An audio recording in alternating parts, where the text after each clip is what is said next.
Dears, ഞാൻ ഇന്ന് നിങ്ങളെ ഒരു കൃഷിയിടം കാണിച്ചു തരാം. നമുക്ക് വീട്ടിലെല്ലാവർക്കും ചെയ്യാൻ പറ്റുന്ന ഒരു സംഭവമാണിത്. ഇത് വീട്ടിൽ നമുക്കൊരു കുഞ്ഞ് കൃഷിയിടം, ഇത് കുഞ്ഞതല്ല, അത്യാവശ്യം വലുതാണ്. കാരണം അവർ കുറച്ച് വിൽപ്പനയും കാര്യങ്ങളും ഒക്കെ ഉണ്ട്. എല്ലാവർക്കും ചെയ്യാൻ പറ്റുന്ന ഒരു സംഭവമാണ്. അപ്പോൾ നമുക്കത് കാണാം.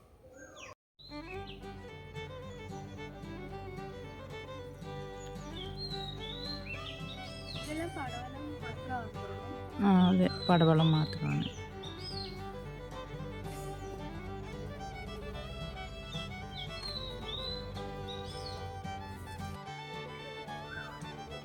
ഹലോ ഡിയേഴ്സ്, ഇവരാണ് എൻ്റെ കുഞ്ഞമ്മയും പാപ്പനുമാണ്.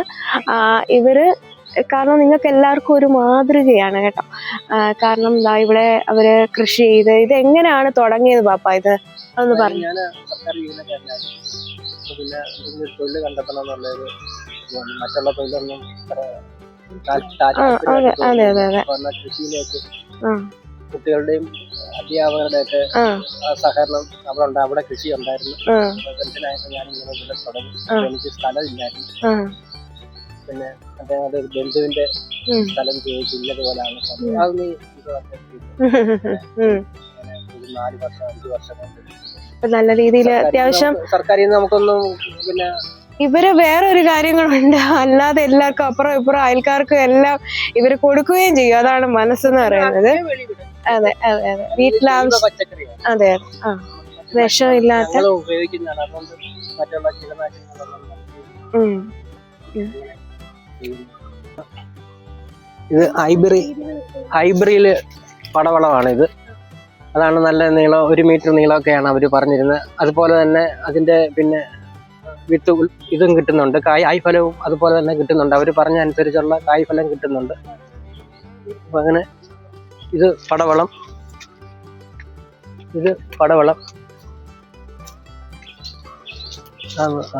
പടവളം കവറിട്ട് അത് പുഴു ഈച്ച ഒന്നും കൊത്താതെ നല്ല ക്ലിയർ ആണത്. യാതൊരുവിധ പുഴുക്കുത്തോ മറ്റു കാര്യങ്ങളോ ഒന്നുമില്ല. അതായത് നമ്മൾ മരുന്നടിയില്ല. പിന്നെ തക്കാളിയുണ്ട്.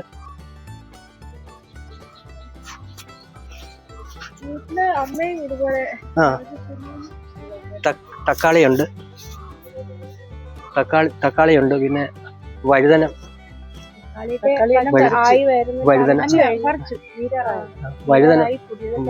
ഉണ്ട്. പിന്നെ അങ്ങോട്ട് പോകുമ്പോ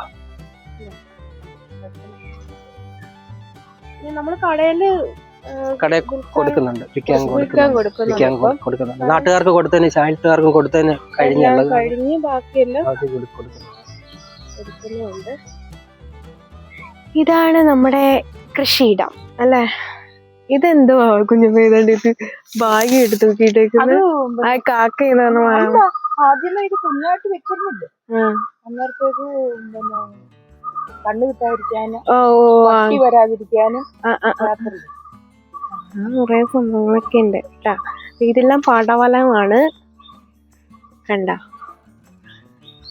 ഇതെല്ലാം പടവലമാ അല്ലേ? ഇതെല്ലാം വലുതാവും. ഇത് പടവലങ്ങ വലുതുണ്ടല്ലോ അല്ലേ? ഇതെല്ലാം ഞാൻ നേരത്തെ വരണ്ടായിരുന്നു, കാരണം ഇവിടെ ഇഷ്ടം പോലെ ഉണ്ടായിരുന്നു. നേരത്തെ എല്ലാം പറിച്ച് ഒരു വിറ്റു. ഇപ്പൊ കടയിൽ കൊടുക്കും അല്ലേ? പയറ് ഇതെല്ലാം ഉണ്ട്. ചെറുതായി ഇതൊക്കെ കാര്യം കൊടുക്കില്ല, അവിടെ കൊണ്ടുവന്നില്ല, അന്നേരം വരെ കൊടുക്കും. ഇതെങ്ങനെയാ കുഞ്ഞമ്മ ഇത് നമ്മള് സ്റ്റാർട്ട് ചെയ്തത്? ഇതിന്റെ ഒരു പരിപാടി എങ്ങനെയാ നമ്മൾ സ്റ്റാർട്ട് ചെയ്തത്? ആയി വരുന്നതേ ഉള്ളു ഇതൊക്കെ. പിന്നെ വഴുതനങ്ങയുണ്ട്, ഇതൊക്കെ ആയി വരുന്നതേ ഉള്ളല്ലേ? കണ്ട,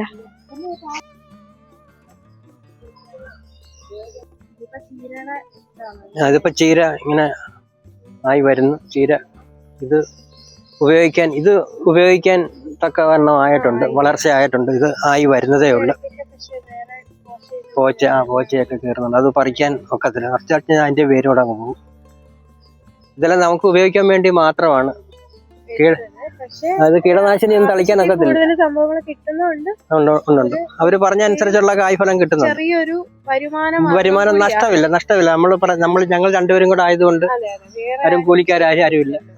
അങ്ങനെ അതുകൊണ്ട് ലാഭമാണ്. ഇതില്ല കവറൊക്കെ ഇട്ട് വെച്ചേക്കാണ്. പാപ്പനെ ഇത് രണ്ടുപേരും കൂടാണ് ചെയ്യുന്നത് ഇതൊക്കെ.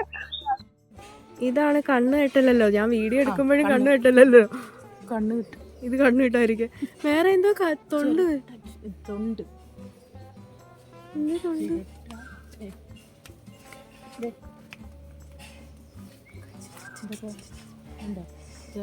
തൊണ്ടുമൊക്കെ ഇങ്ങനെ കെട്ടിരിക്കുക. കാര്യം ആളുകളുടെ കണ്ണ് കിട്ടാതിരിക്കാൻ വേണ്ടിയിട്ട്. ഇതിന്റെ വളവും വെള്ളവും കാര്യങ്ങളും ഒക്കെ എങ്ങനെയാ? വളമെല്ലാം ഞങ്ങൾ വിലക്ക് വാങ്ങിക്കുകയാണ്. ഇടുന്നത് അതാണ് ഏറ്റവും നല്ല വളം അല്ലേ? ചാണാന ഇടുന്നത്. അത് 2 പ്രാവശ്യം 3 പ്രാവശ്യം ഇട്ടിട്ടാണ് ഇതേപോലുള്ള വിളവ് കിട്ടുന്നത്. പിന്നെ അതുപോലെ തന്നെ വെള്ളം ഒരു വലിയ പ്രശ്നമാണ്. കൂടുതലും വീടിനപ്പുറത്താണ് ഞങ്ങളുടെ വീട്. അപ്പോഴത്തേക്ക് അത് 2 ഓസ് മേടിച്ച് അത് വിറ്റ് ചെയ്താണ് ഇവിടം വരെ വെള്ളം. ഇത്രയും കഷ്ടപ്പാടുണ്ട് ഇതിന് പിന്നില്. ചെലവ് അധികം വലിയ ചെലവൊന്നും ഇല്ല. ചെലവ് എന്ന് പറഞ്ഞാൽ വളവും പിന്നെ കഷ്ടപ്പാടാണ് കൂടുതൽ. കാര്യം വെള്ളം അത് തന്നെയല്ല, ഈ പന്തലിടാനുള്ള കയറുകള്, പ്ലാസ്റ്റിക്, പിന്നെ ഈ കവറുകളെല്ലാം ഞങ്ങൾ വിലക്ക് വാങ്ങിച്ചാണ്. അങ്ങനെയുള്ള ചെലവുകളുണ്ട്. നമുക്ക് ഈ കവറുകളെല്ലാം ഞങ്ങൾ വാങ്ങിച്ചാണ്. എന്നാലും നമുക്ക് വിഷമില്ലാത്ത പച്ചക്കറികൾ കഴിക്കാം. അതുകൊണ്ട് ഈ അയലത്തൊക്കെ ഒത്തിരി ആൾക്കാർ നാട്ടുകാർക്ക് കൊടുത്തതിന് ശേഷം ആര് വന്ന് ചോദിച്ചാലും അന്നേരം കൊടുത്തതിൻ്റെ ബാക്കിയാണ് ഞങ്ങൾ കടയിൽ ഒന്നിച്ച് 100 കിലോ കൊണ്ട് കൊടുത്താലും ഹോൾസെയിൽ കടയാ അവിടെ എടുത്തോളൂ. പക്ഷെ നമുക്ക് വീട്ടുകാർക്ക് തന്നെ കൊടുത്തത് പറ്റത്തില്ല. പിന്നെ ബാക്കിയുള്ളത് 25ഉം 30ഉം കിലോ ഒക്കെ ഒന്നിച്ച് പറിച്ചു കൊണ്ടുവന്ന് ഇത് 2-3 വിളയാൻ തുടങ്ങിക്കഴിഞ്ഞാൽ പിന്നെ എന്തായാലും ഞാനൊരു വീഡിയോ എടുക്കണം, ഇവരെ കാണിക്കണം എന്നൊക്കെ വിചാരിച്ചിരിക്കുകയാണ്. കാരണം ഇവർ എല്ലാവർക്കും ഒരു മാതൃകയാണ്. കാരണം പെൻഷനൊക്കെ ആയിട്ട് വന്നിട്ട് വീട്ടിലിരിക്കുന്നവർക്കൊക്കെ ചെയ്യാൻ പറ്റുന്ന ഒരു സംഭവമാണിത്. ഒരു ചെറിയ വരുമാന മാർഗ്ഗമാണ്, ചെറുതല്ല, അത്യാവശ്യം നല്ല രീതിയിലുള്ള വരുമാന മാർഗ്ഗമാണ്. നമ്മുടെ പഞ്ചായത്ത് മെമ്പറാണ് കേട്ടോ. അങ്ങനെ എല്ലാവർക്കും അയലത്തവർക്കെല്ലാം നല്ല കൊടുക്കുകയും ചെയ്യും ഇവർ. വിഷമില്ലാത്ത പച്ചക്കറികൾ നമുക്ക് തന്നെ ഉണ്ടാക്കാം. ഇത് എൻ്റെ കുഞ്ഞമ്മയും പാപ്പനും തന്നെയാണ്. എൻ്റെ പപ്പയുടെ അമ്മയുടെ ചേച്ചിയുടെ 3 ഭാര്യയാണ്. കുഞ്ഞമ്മ എനിക്ക് വലിയൊരു പടവലങ്ങ എടുത്തു തന്നു. പക്ഷേ എനിക്കത് വേണ്ടായിരുന്നു. ഇവിടെ ഇരിപ്പുണ്ടായിരുന്നു. കുഞ്ഞമ്മ എനിക്ക് കൊണ്ട് തരാറുണ്ട് പല സാധനങ്ങളും. കാച്ചിൽ, ചേമ്പ്, ഒത്തിരി സാധനങ്ങളും കൊണ്ട് തരും കേട്ടോ അവിടുന്ന്. അപ്പം ഞാൻ പറഞ്ഞൊരു ചെറിയ പടവലങ്ങ മതിയെന്ന്. ഞാനിത് തോരനാക്കാമെന്ന് വിചാരിച്ചു. നിങ്ങൾ വെക്കാറുണ്ടോ തോരൻ? സാമ്പാർ, അവിയൽ, ഇവയിലെല്ലാം ഇതുൾപ്പെടും. Okay, by.